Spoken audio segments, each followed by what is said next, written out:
93년에 개봉한 투캅스라는 영화가 있습니다. 안성기 씨와 박중훈 씨가 주연한 영화인데 혹시 보셨습니까? 네, 재밌고 웃긴 영화죠. 네, 후속작으로 2편, 3편 이렇게 제작되었는데 1편의 재미를 못 따라가는 것 같습니다. 젊고 정의감이 넘치는 경찰 역할에 박중훈 씨가, 그리고 뇌물을 받아 범죄를 눈감아주는 중년의 경찰 역할을 안성기 씨가 했습니다. 그 중년 경찰은 뇌물로 받은 돈으로 멋진 집을 사서 삽니다. 근데 이 경찰이 매 주일 교회에 갑니다.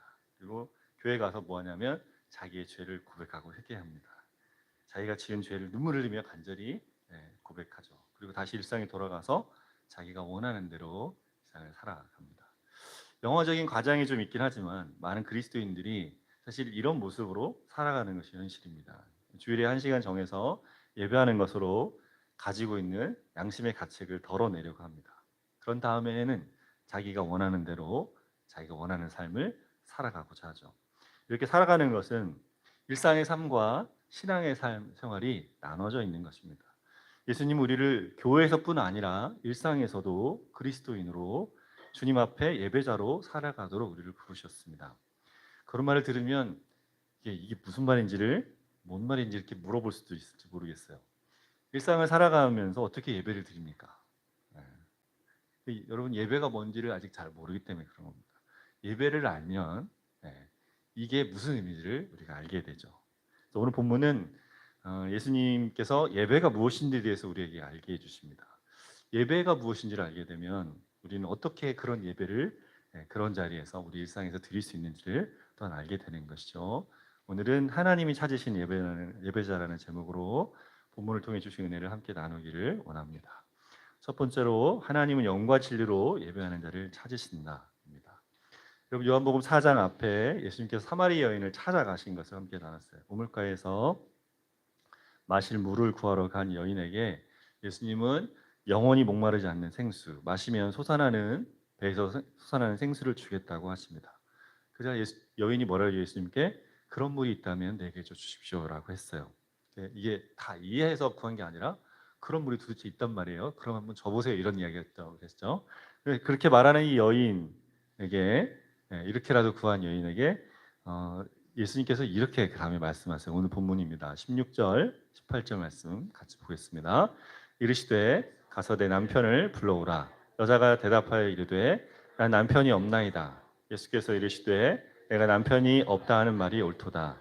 내게 내 남편 5이 있었고 지금 있는 자도 내 남편이 아니니 내 말이 참되도다.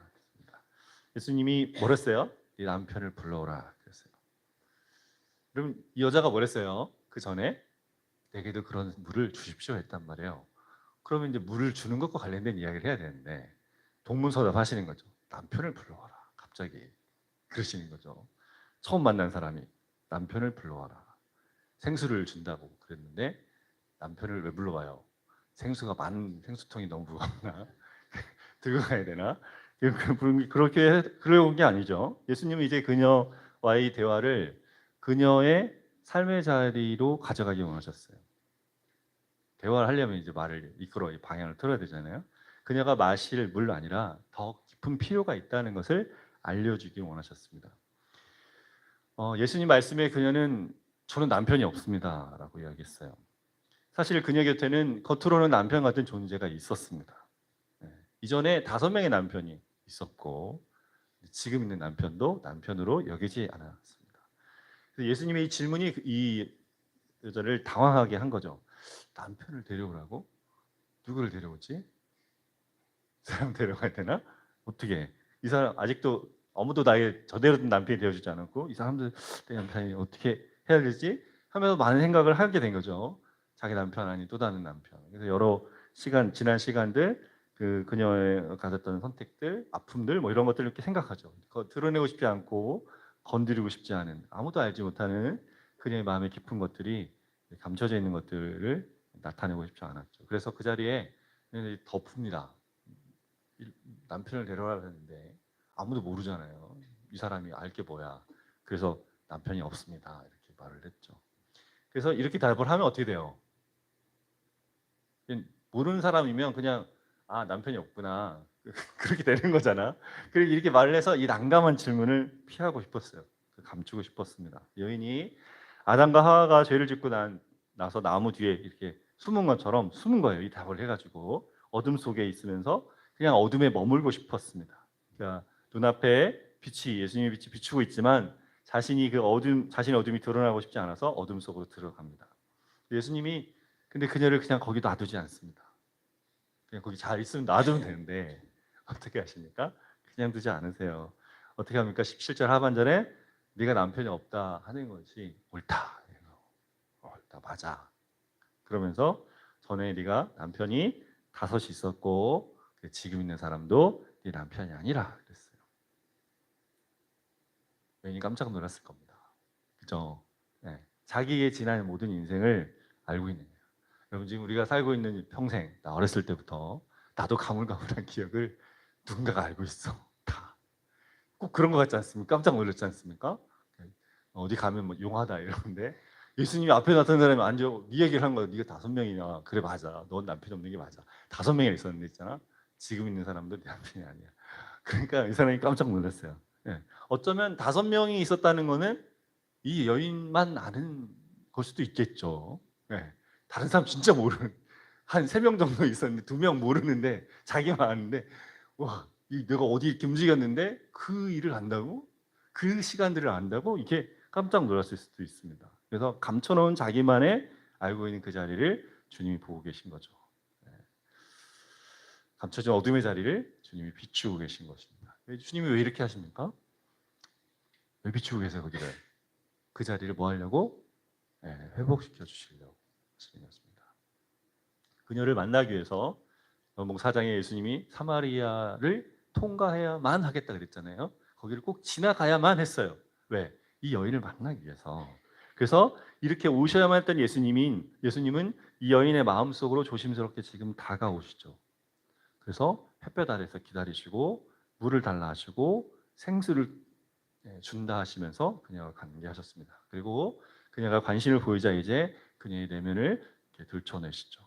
마음에 쳐져 있는 커튼을 이렇게 열어 주십니다. 이렇게 해서 상함과 수치스러움을 감춰놓은 자리를 열어서 그녀가 그 자리를 직접 보게 하십니다. 그 자리에 있는 어둠의 자리를 빛 가운데로 드러내 주시죠. 그렇게 해서 여인의 메마른 마음을 주님이 주시는 생수로 주님이 적셔주고 싶으셨습니다. 이것을 위해서 여인의 부정함과 또 상함과 아픔을 다뤄주셔야 했습니다.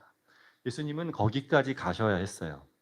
우리 주님은 우리에게 이런 일을 행하십니다. 죄로 인해서 우리 내면의 모든 영역이 다 깨어져 왔다 그랬잖아요. 우리 이성도, 우리의 감정도, 우리 의지도, 우리의 도덕도, 관계도 모두 깨어져서 우리가 어떻게 할 수 없을 때 예수님께서 우리의 상함과 어둠을 뚫고 오셔서 그것들을 치유해 주십니다. 여인은 그 자리에 외롭게 서 있습니다. 그 자리에서 여인은 이 낯선 사람과 불편한 이 대화를 더 이상 하지 않고 도망칠 수도 있었죠. 그 말을 딱 듣고 뭐예요? 깜짝 놀라고 부끄럽고 도대체 당신 뭐냐? 그러면서 말 않고 그냥 가면 됐잖아요. 그죠? 떠나가 버리면 되는 사실은 가버리면 되는 건데 근데 그녀가 이렇게 반응합니다. 이 반응이 되게 중요하죠. 어떻게 반응합니까? 19절 말씀 보겠습니다. 여자가 이르되 주여 내가 보니 선지자로소이다. 내가 보니 선지자로소이다. 이게 그녀가 한 반응입니다. 이게 뭡니까? 무슨 말이에요? 자기 앞에 있는 이 사람이 선지자인 것으로 인정된다는 것이죠. 선지자는 미래를 볼 수 있는 사람인데 미래를 볼 뿐 아니라 감추인 과거까지 보는 능력을 지닌 하나님이 보내신 선지자인 것을 인정한 거죠. 뭐예요? 예, 맞습니다. 나의 과거가 그랬습니다. 나의 드러난 숨은 부끄러움과 상처와 어둠과 아픔과 죄를 인정합니다는 말입니다. 예수님이 비춰주시는 빛 가운데서 그녀의 모든 것이 드러났지만 그녀는 빛 속에 그대로 남아 있었습니다. 여러분 근데 이게 중요해요. 중요합니다. 빛 가운데 거하면 뭐가 사라집니까? 어둠이 사라집니다. 주님의 진리가 나를 비출 때 말씀이 심령의 관절과 골수를 찔러 쪼개며 마음에 숨은 생각과 뜻을 드러낼 때 그 자리에 우리가 정직하게 머물러야 되죠. 그렇게 있으면 되죠. 주님, 제가 그랬군요. 주님, 이게 제 모습이군요. 주님이 깨닫게 하면 거기에 인정하면 돼요. 그렇게 있으면 어떻게 돼요? 그 자리를 주님이 회복시키시고 치유시켜 주시고, 그리고 거기에 새로움을 돋아나게 하신단 말이에요. 그거를 부정하고 아닌 것처럼, 아니고 싶은 마음처럼, 또 아닌 것처럼 숨어 있으면 어떻게 해요? 그 자리에 계속 어둠으로 있기 때문에, 그게 계속 어둠이 있으면 어떻게 해요? 상하게 되고, 또 이 안에 문제가 발생합니다. 계속. 그러니까 주님이 보여주시면 그 안에 어떻게 해요? 드러낸 자리에 있는 거예요. 어떻게 있어요? 뭘로 있어요? 내가 이랬군요. 내가 실력이 없군요. 내가 안 자랐군요. 내가 아직 어리군요. 내가 상처 입었군요. 이거를 어떻게 해요? 주님 앞에 인정하고 있는 거죠. 그럼 어떻게 됩니까? 주님이 바꿔주신다. 요한복음 3장 20절, 21절에 이렇게 말씀합니다. 같이 읽어보겠습니다. 악을 행하는 자마다 빛을 미워하여 빛으로 오지 아니하나니 이는 그 행위가 드러날까 함이요 진리를 따르는 자는 빛으로 오나니 이는 그 행위가 하나님 안에서 행한 것임을 나타내려 함이라 하시니라. 뭐예요? 주님이 악을 행하는 자마다 빛을 미워해서 빛으로 오지 않는데, 왜? 자기가 한 일이 드러날까 봐. 행위가 드러난다는 말은 뭐예요? 한 일이 어디서부터 온 겁니까? 마음으로부터 온, 생각부터 온 거잖아요. 자기가 어떤 사람인지를 드러내는 거 아니에요? 자기가 어떤 사람인지를 나타내는 것이 싫으니까 어떻게 해요? 빛으로 오지 않아. 그냥 어둠 가운데 있고 싶단 말이에요. 근데 진리를 따르는 자는, 진리 예수님을 따르는 사람은 그 행위가 하나님 안에서 행한 것임을 나타내려고 빛으로 온단 말이에요. 빛으로 온다 이 말이 무슨 말이냐면, 빛이 비춰질 때 어떻게 해요? 그 안에 머물러 드러내는 거죠. 적극적으로는 가겠지만, 빛에 가겠지만, 우리는 지금 빛 안에 나와 있으니까 주님이 말씀으로 우리에게 비춰주신단 말이에요. 깨닫게 하시고 들려주시고, 어느 상황 속에 나의 모습을 알게 하시면, 내가 그렇구나, 그런 존재구나. 주님, 그래서 주님의 빛을, 주님 앞에 가면 주님의 빛이 이렇게 비춰주죠. 주님이 계속 비추신단 말이에요. 요한복음 계속 비춘다 그러잖아요. 햇빛이 비추듯이 영적인 빛도 계속 비춘단 말이에요. 성부, 성자, 성령 하나님께서 가진 그 사랑과 충만한 가운데, 이 세상 가운데 있는 모든 자리를 계속 비추고 계시죠. 비추고 있는데 그 자리에 행위가 드러나지 않은 사람은 나오지 않아요. 계속 죄에 오염된 사람은, 일반적으로 그런 속성을 가진 사람들은 계속 거기에 머물러 있으려 합니다. 근데 이 여인은 지금 자기 행위가 드러나는데 거기 그대로 머물러 있어요. 그 행위를 감추기에 숨지 않습니다. 진리신 주님께서 비추시는 빛 안에 머물러 있습니다. 거기서 그녀가 예수님 보고 이 말 듣고 자기를 떠났으면 어때요? 그 자리를 떠났으면 그녀는 계속 어둠 가운데 살았을 것입니다.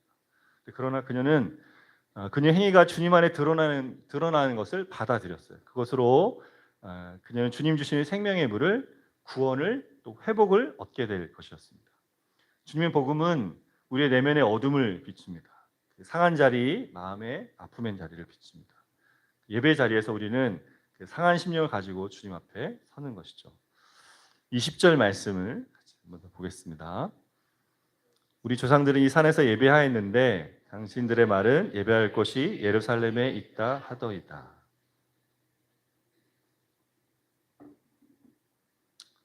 예수님은 선지자로 말한 다음에 그 다음에 이 여인이 하는 말이에요. 20절입니다. 놀라운 이야기를 하잖아요. 뭐예요? 예수님 선지자로 인정하면서 예수님 비추인 빛 가운데 머물면서 그녀는 마음속에 있었던 뭐가 떠오른 겁니까? 질문이 떠올랐어요. 그 뭐에 대한 겁니까? 예배에 대한 것이었습니다. 마음속에 가지고 있던 뭐예요? 영적인 질문이죠. 그 전까지는 뭐 물 마시는 거고, 그 다음에 자기의 어떤 관계에 대한 거고, 한 커플씩 한 커플씩 들어가는데 어디까지 들어간 거예요? 영적인 깊이까지 들어간 겁니다. 그리고 이 여인이 가진 영적인 질문, 예배의 처소가 도대체 어디입니까? 를 물어보고 있는 거예요. 뭐예요? 유대인들은 예루살렘만이 하나님이 예배받은 곳이라고 주장을 했단 말이에요. 그래서 자신은 이 산이 아니라 그리심산이에요. 그리심산. 그 유대에 가면 에발산과 그리심산 있죠. 신명기 보면 에발산에서는 저주를, 그리심산의 축복을 이렇게 했단 말이에요. 가나안 땅에 들어가서 했던 건데, 이 그리심산에서 하나님을 지금 예배하고 있었단 말이에요. 이 산, 여인이 말한 이 산은 그리심산입니다. 유대인들은 구약 전체를 통해서 예루살렘에서 예배하는 것이라고 이해하고 있는데, 사마리아인들은 누구예요? 북이스라엘 사람들 중에 아시리아에게 멸망당한 다음에 어떻게 해요? 혼혈 정책이 펴가지고 이 사람들이 종족이 좀 섞였단 말이에요. 우리나라도 그렇잖아요. 우리는 단일 민족이라 하지만 사실은 몽골이 왔고 중국이 왔고 일본이 왔고 우리도 섞여 있어요, 사실은. 근데 그런 것처럼 섞였단 말이에요. 섞여서 근데 유대인들은 예루살렘에 이렇게 있는 남쪽 유대인들은 어떻게 해요? 바벨론에 포로 갔다가 돌아왔잖아요. 자기들이 혈통을 유지했다. 근데 우리는 순수 유대인이다. 아주 하나님 백성이다. 저기는 아니다. 이런 거예요. 자기들 사마리아 사람들은 어떻게 해요? 자기들만 하나님 백성이야? 우리도 하나님 백성이야. 그래서 어떻게 그리스도산에서 우리는 예배할 거야. 우리 예루살렘 안 가. 여기서 예배해. 그러면서 예배하고 있었단 말이에요. 그래서 우리는 여기 예배하는데 예루살렘이 맞습니까? 그리스도산이 맞습니까?를 물어보고 있는 거죠. 누구를 만나느냐 중요합니다. 이런 거 물어보려면 알고 있는 사람한테 물어봐야지 모르는 사람은 답을 못 해줘. 어디가 왔는지 어떻게 합니까? 그냥 하면 되지. 어디든 예배 드리면 되지. 예수님이 이제 그런 거예요. 예수님이 이제 이야기해 주시는데 여러분 예수님을 지금 만나고 있죠. 예수님을 만나면서 그녀의 내면의 영적인 질문들이 떠오르는데 이게 뭐예요? 이게 예배입니다. 무슨 예배는 뭐예요? 만나는 시간. 만나는 시간이에요. 만나는 시간. 예배 안에는 뭐가 있습니까? 우리가 이렇게 예배 안에 우리 영혼을 드리는 것도 있어요.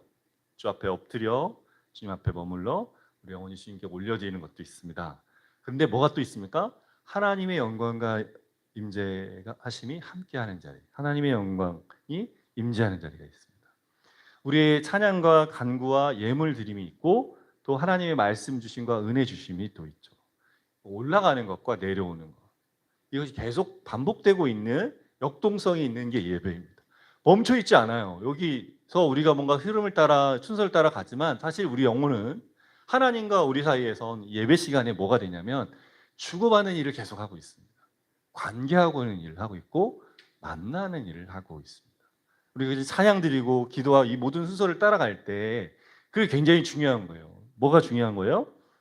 자기가 예배를 드리는 게 중요해요.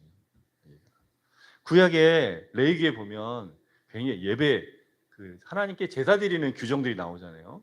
근데 중요한 여기서 우리가 봐야 할 게 뭐냐면 그 제사를 드리는 게 예배를 드리는 건데 그 예배자가 어떻게 해요? 뭘 합니까? 자기가 가져온 동물 하나님께 드릴 제사 그 제물을 직접 자기 손으로 잡아야 했단 말이에요. 제사장이 잡는 게 아니라 예배자가 제물을 죽이고 가죽을 벗기고 조각을 내서 내장과 정강이를 물로 씻어내야 됐어요. 제사장이 하는 일은 뭐냐면 그 피를 받아가지고 그 피를 제단에 사르는 일만 했어요. 하나님께 예배하는 것을 대신하는 것 중에 그 일만 했고 나머지는 다 누가 했어요? 예배자가 했단 말이에요. 이 무슨 말이에요? 예배자가 뭐다? 예배자가 하나님께 예배해야 된다는 거예요. 예배는 앉아서 구경하는 게 아니고 어떻게 한다? 누가 대신해 주는 게 아니고 예배자가 자기가 하나님을 예배하면서 그분을 만나고 그분을 경배하고 그분께 주님께 나를 드리며 주님께 하나님께서 자신을 주심과 말씀과 은혜를 받는 시간인 거죠. 역동적인 시간이라 이거죠. 그래서 어떻게 해요? 그냥 멈춰 있지 않습니다. 예배 시간은 생명과 은혜를 새로운 생명과 은혜를 받고 말씀으로 생각이 도전받고 새롭게 되는 시간이죠. 여러분은 저희 교회 예배에서 이런 역동성을 경험하고 있어요? 예배를 통해 주님 주시는 참 평안과 은혜를 누릴 뿐 아니라 여러분 마음에 깊은 갈망이 해결되고 또 새로운 소망을 품고 있는 것을 여러분 경험하고 있습니까? 그렇게 드리는 예배가 살아있는 예배인 것이죠. 여인의 질문에 예수님이 이렇게 대답하십니다. 21절에서 23절입니다. 같이 보겠습니다. 예수께서 이르시되 여자여 내 말을 믿으라. 이 산에서도 말고 예루살렘에서도 말고 너희가 아버지께 예배할 때가 이르리라. 너희는 알지 못하는 것을 예배하고 우리는 아는 것을 예배하노니 이는 23절, 21절, 23절 죄송합니다. 아버지께 참되게 예배하는 자들은 영과 진리로 예배할 때가 오나니 곧 이때라. 아버지께서는 자기에게 이렇게 예배하는 자들을 찾으시느니라. 자, 예수님의 대답은 뭐였어요? 그리스도산도 아니고 예루살렘도 아니다. 그 예수님의 대답은 뭐예요? 예배는 누가 드리냐, 어디서 드리냐의 문제가 아니라 누구에게 드리느냐, 어떻게 드리느냐의 문제라 이야기했습니다. 예배는 하나님께 드리는 거다. 아니, 하나님 아버지께 드리는 거다. 아버지께 예배하는 자들은 그렇게 하잖아요. 그러니까 아버지, 하나님을 아버지로 아는 자가 예배하는 거다.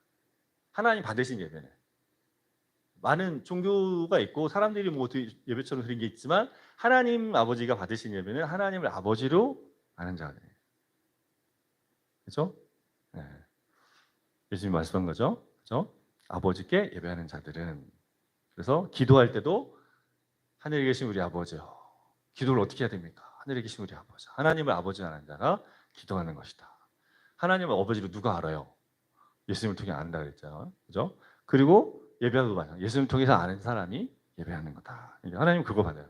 아버지와 아들, 아들을 통해 아버지를 아는 자만 어떻게 할 수 있다? 예배와 기도를 하고 성경이 말하는 하나님과 관계에서 하나님이 받으시는 예배를 드릴 수 있다라고 이야기를 하는 것이죠. 자, 아버지께 어떻게 예배를 드립니까? 영과 진리로 예배를 드립니다. 자, 영과 진리는 어떻게 예배를 드리는 걸까요? 영은 성령님을 가리킵니다. 영. 성령께서 우리의 죽은 심령을 살려내시는데 그 살아난 심령으로 성령님과 함께 예배하는 것이다. 그 영이라고 되어 있는데 이 영이 더 홀리 스피릿 이렇게 되어 있지 않아서 사실 이 부분에도 많은 이슈가 있습니다. 이게 영이 우리 영이냐 성령이냐 이럴 때 있는데 오늘 성령께서 우리를 살려내셨기 때문에 우리가 살아난 심령, 그러니까 주님이 우리를 살려주신 심령을 가진 자가 성령과 함께 예배한다 생각하면 이 문제 그냥 해결이 되겠죠. 그래서 성령이 주시는 은혜를 바라고, 그러니까 진리는 뭐예요? 진리는 복음 진리잖아요. 예수님 자신이 진리죠. 내가 곧 길이요 진리요 생명이라고 했으니까 복음을 믿는 자는 진리 대신 예수님과 연합해서 예배하게 되죠. 그래서 복음 안에서 우리는 예수님과 연합된 자로 죄사함과 자녀됨의 은혜를 따라 하나님을 예배하게 됩니다. 그러니까 진리를 따라 예배한다라는 게 뭐예요? 그 진리를 따라 예수님 주신 복음의 진리를 따라서 죄사함과 자녀됨, 생명 얻음을 따라서 예배한다. 그러니까 복음을 늘 생각하며 예배하는 거죠. 우리가 여기 와서 예배하기 시작할 때 우리 마음 안엔 뭘 준비해야 돼요? 일주일, 저희가 이따가 말하겠지만 일주일 동안에도 계속 그렇게 예배자로 살았지만 여기서도 또 다시 복음의 은혜를 우리가 생각하고 복음 안에 머물러 있고 내가 누군지 알아가며 또 내 안에 하나님이 알게 하시는 죄와 또 연약함과 또 무거움과 어두움이 있다면 주님 앞에 오늘 아침에 했던 것처럼 주님 제 마음에 골짜기가 있습니다. 주님 제 마음에 산이 있습니다. 이걸 어떻게 해요? 아뢰드리면서 이것이 주님 앞에서 어떻게 다뤄주고 주님이 새롭게 하실 것을 바라며 그렇게 준비되고 그걸 따라 주신 생명, 성령께 주신 생명을 따라 주님 앞에 복음을 따라 예배할 때 하나님 아버지께 예배할 때 어떻게 해요? 하나님 받으시는 예배가 됩니다. 하나님 그렇게 예배하는 사람을 찾으신다는 거죠. 여러분 예배할 때마다 우리가 꼭 생각해야 되는 기본이 이거예요. 예배가 뭔가 생각할 때 이거를 생각하는 것이죠. 자, 코로나 때 뭐가 이슈였습니까?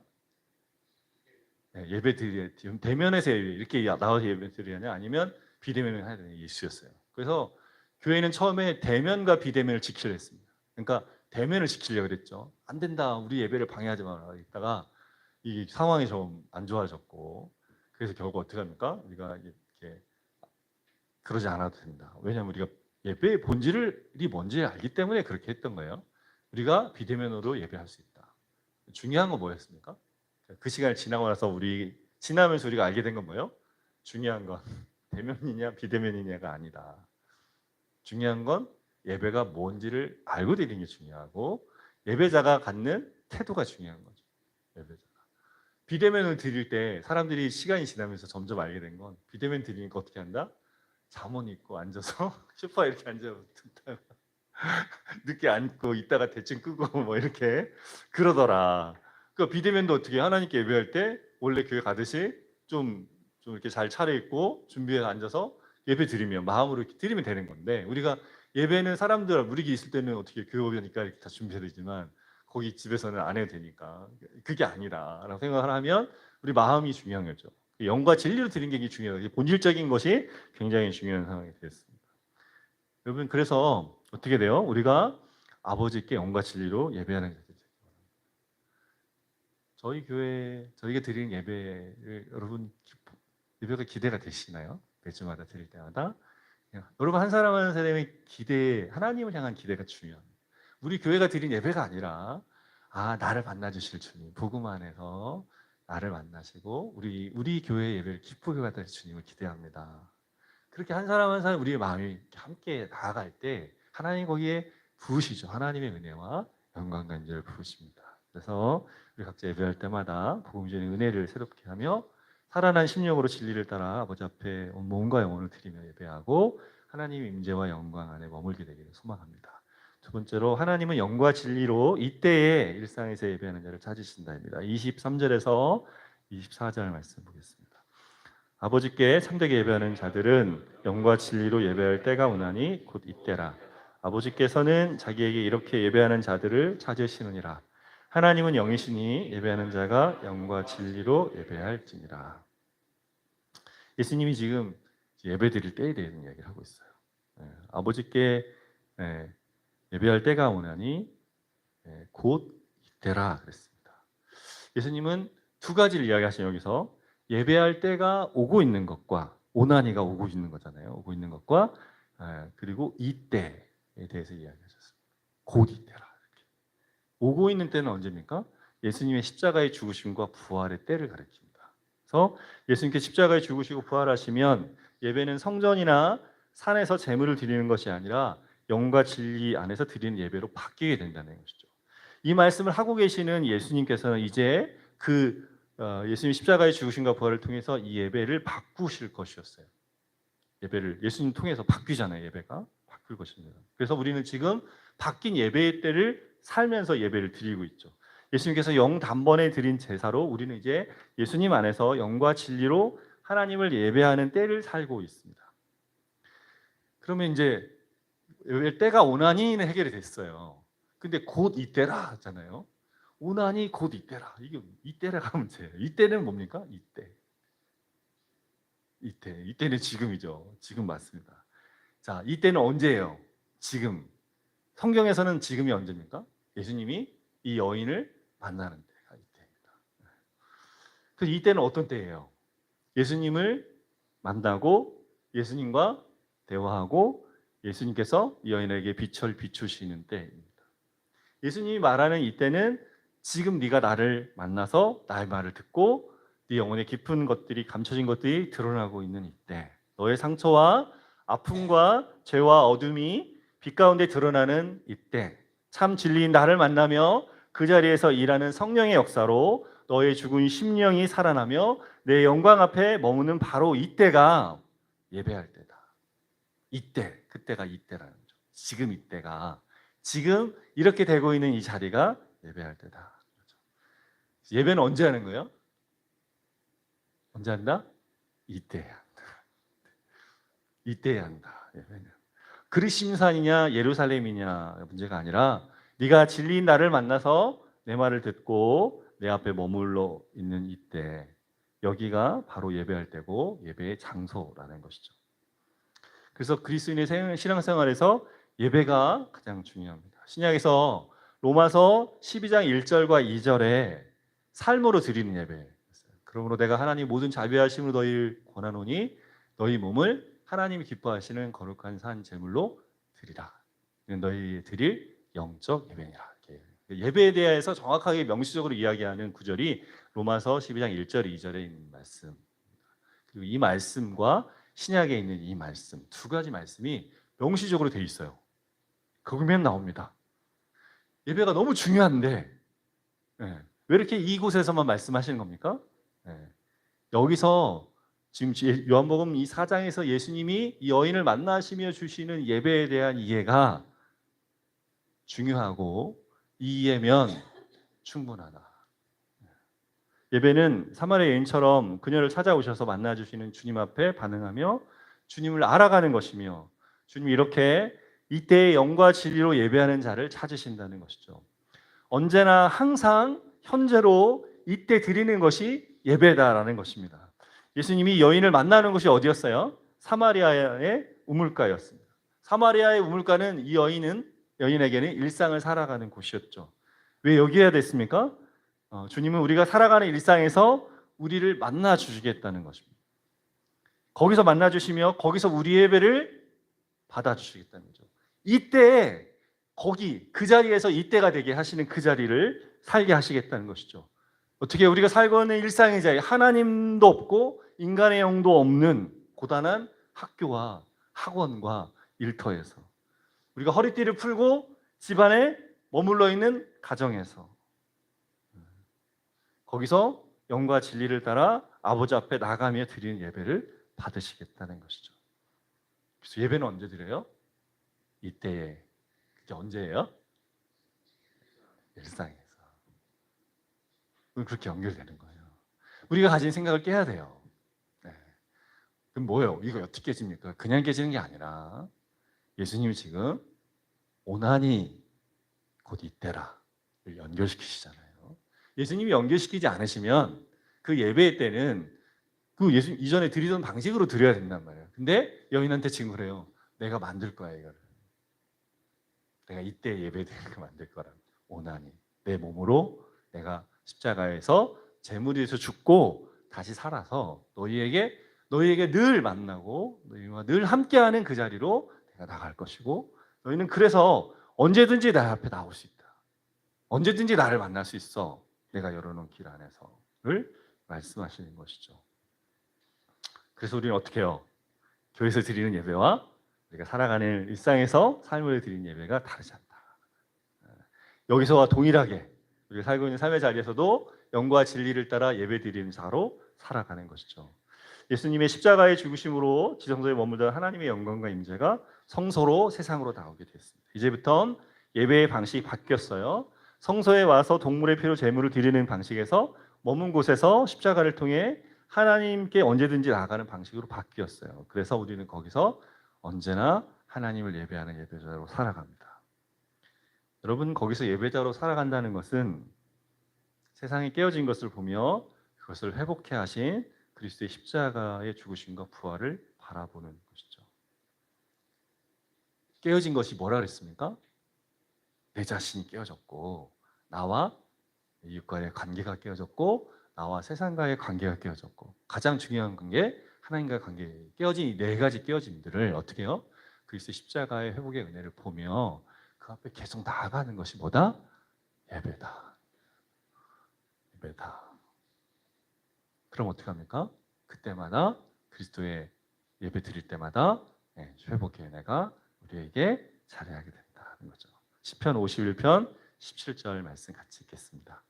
하나님께서 구하시는 제사는 상한 심령이라. 하나님이여 상하고 통회하는 마음을 주께서 멸시하지 아니하시리이다. 맞습니다. 하나님이 구하시는 제사, 예배가 뭐예요? 상한 심령. 깨어진 누굴 볼 때? 나를 볼 때. 깨어진 누굴 볼 때? 배우자를 볼 때. 깨어진 누굴 볼 때? 자녀를 볼 때. 깨어진 누굴 볼 때? 부모님을 볼 때. 깨어진 누굴 볼 때? 친구들을 볼 때. 깨어진 누굴 볼 때? 상사와 하급자들, 직장의 사람들을 볼 때 어떻게? 그때 복음의 은혜로 주님의 은혜만, 주님 앞에서만 저의 이 모습을 회복할 수 있습니다라고 고백하며 주 앞에 갈 때, 그때가 이때 드리는 예배자의 모습이다 하는 겁니다. 우리가 우리 모습을 보면 상하죠. 이렇게 생각 못하고, 이렇게밖에 말 못하고, 또 가까이 있는 사람들의 모습을 보면 상합니다. 저렇게밖에 못 사는, 저렇게밖에 생각 못하는. 그때마다 어떻게 해야 돼요? 예배해야 됩니다. 예배해야 됩니다. 예배자가 되어야 됩니다. 뭘로 예배한다고요? 주님 주신 복음으로 이때에 예배해야 됩니다. 거기서 영과 진리를 따라 예배해야 되죠. 거기서 복음이 주는 은혜 안에서 아버지 앞에 통회하고, 그리스도가 아니면 아무것도 할 수 없다는 것을 고백하며 예배하는 것이죠. 거기서 그리스도의 은혜에 나 자신을 내어드리며, 거기서 마음을 돌이키고, 거기서 용서하고 예배하는 것이죠. 거기서 그리스도께서 십자가에 죽으신 것을 밝히 보며 예배합니다. 내가 그리스도를 죽인 것을, 그리스도를 죽인 것을 내 몸에 짊어지고 있다는 것을 기억하며 주님 내가 그래서 주님이 죽으셨군요. 내가 이렇게밖에 할 수 없어서 이런 나를 위해서 주님이 죽어주셨군요. 저 사람을 위해서 저 사람의 저거밖에 안 되는 저것을 위해서 주님이 죽어주셨군요를 알고 거기서 예배하는 것이죠. 이날 물가에서 이 여인이 예수님 만난 것처럼 거기서 우리가 그 척박하고 가난하고 갈급하고 상하여 혼돈스러운 자리를 찾아오시는 주님을 만나며 예배하는 것입니다. 여러분, 날마다 이런 예배를 드리시기를 바랍니다. 날마다 이 때를 살면서 상한 심령으로 아버지 앞에 나가서 아버지의 사랑과 기쁨, 영광과 충만함 안에 거하며 회복하게 될 나의 내면과 이웃과 세상을 바라며 예배하시기를 바랍니다. 그렇게 십자가에서 죽으시고 부활하신 예수님께서 복음만해 주시는 은혜로 일상 속에서 심령을 주님께 드리며 예배하는 저 여러분 되시기를 바랍니다. 주신 말씀 기억하면서 나는 예배자입니다. 찬양하고 기도하며 나가기 원합니다.